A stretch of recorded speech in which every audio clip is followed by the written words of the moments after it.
Good afternoon. It is May 19th, and this is Janet McElligott. I'm in Miami, Florida.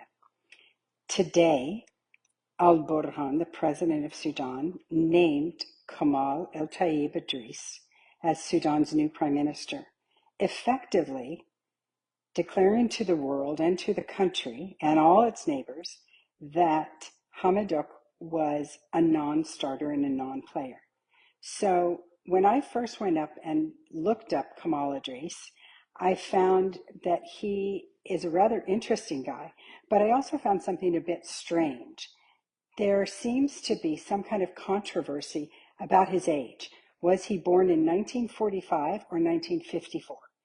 I don't know if this was an honest mistake, but on Wikipedia, in the little box, it says he's 79 years old, and in the description, it says he's 69 years old.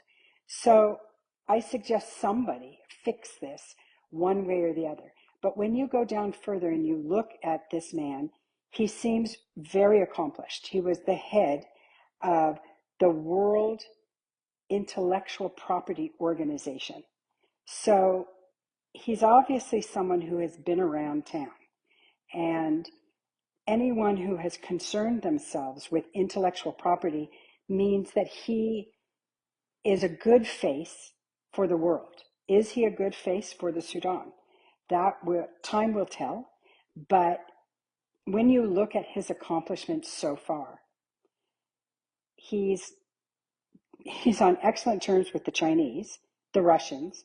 He went to school in, I believe it's Ohio, and in 1998, in the congressional record of the United States government, there is a full page congratulating him on the appointment to the World Intellect. It's called the WIPO. It's kind of a mouthful. But when you look at who he is and what he's done so far, it seems like either this discrepancy in age is a deliberate dig at him, or somebody transposed the 4 and the 5, or the 5 and the 4, depending upon how you look at it. And that seems to just say, how is this still a controversy? If indeed he's someone that can bring China, the United States, I think Kyrgyzstan even was thrown in there, Italy, he's an interesting character. And I think that there were changes that were done to the Sudanese constitution that allowed his appointment. So if his appointment by President Burhan is a step towards democracy, that's fantastic. I would personally love to see someone half his age, half my age.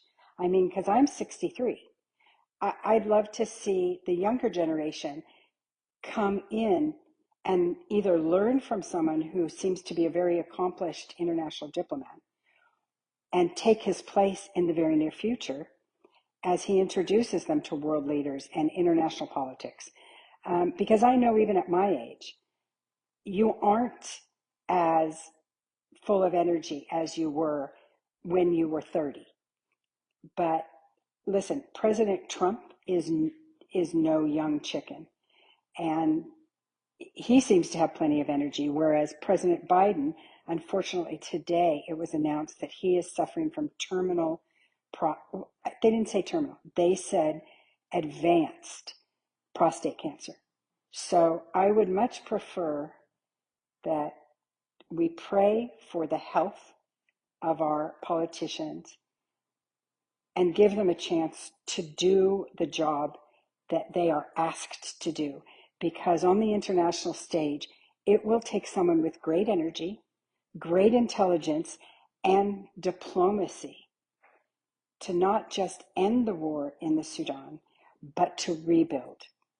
And if Kamal Idris, or Kamal El Taib, if he's addressed that way, if this man can bring all of these countries in to help rebuild, then it's a good thing from the Sudan.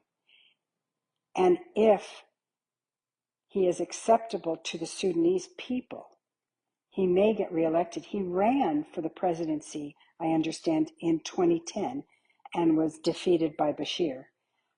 But so is everybody else. And I wish him the best of luck. I hope for his sake and the sake of the Sudanese people that he's up to the task. And I look forward to success and peace, because it's going to take a lot of wrangling to bring the RSF and other terrorist groups to heal in that country. And honestly, they need all the help they can get for stability and to allow people to come home. So good luck.